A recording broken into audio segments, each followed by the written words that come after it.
This was supposed to be a celebratory week for Carrie Underwood, and it was. Kind of. Her Reflection residency in Las Vegas just wrapped, and every show was a sellout. Sons Isaiah and Jacob were big fans. Wait a second.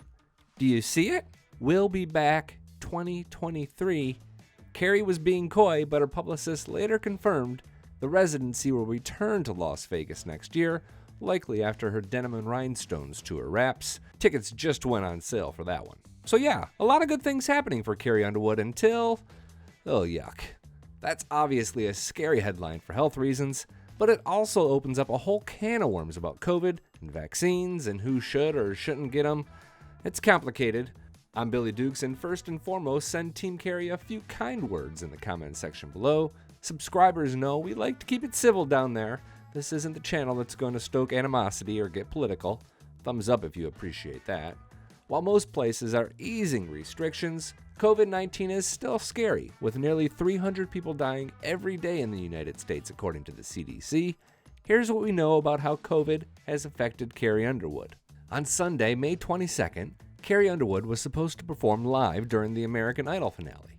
She'd appeared on the show a week earlier from her residency stage in Las Vegas, but that was pre-taped meetings with finalists, including eventual winner Noah Thompson, who had COVID at the time.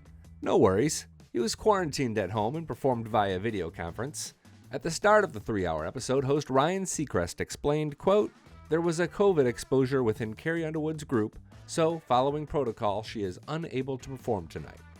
Reading between the lines, she might be doing fine, but someone that spent time around her was exposed, and that's a big group because she literally wrapped up the residency the night before, and that show requires a lot of dancers, band members, crew, etc., etc. She's rolling large. Family was also there, and this is where it gets a little bit ugly. Carrie Underwood's husband, Mike Fisher, has questioned mandatory vaccines in sports and passed along information about COVID and vaccines deemed to be false. The most famous case came after NFL quarterback Aaron Rodgers misled the public about his vaccine status. Fisher posted, quote, "I stand with Aaron Rodgers," and wrote about having the freedom to choose what he puts into his body. He also questioned the effectiveness of vaccines. People noticed, as you can see here. According to E! News, Carrie gave this post a like, which I've never really thought was enough to crucify her, but others certainly did.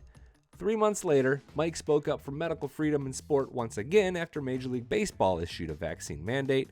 And to be clear, Mike, Carrie, and the kids' vaccination status is unknown, and there's no evidence to indicate any of them were affected by COVID-19 this last weekend or ever.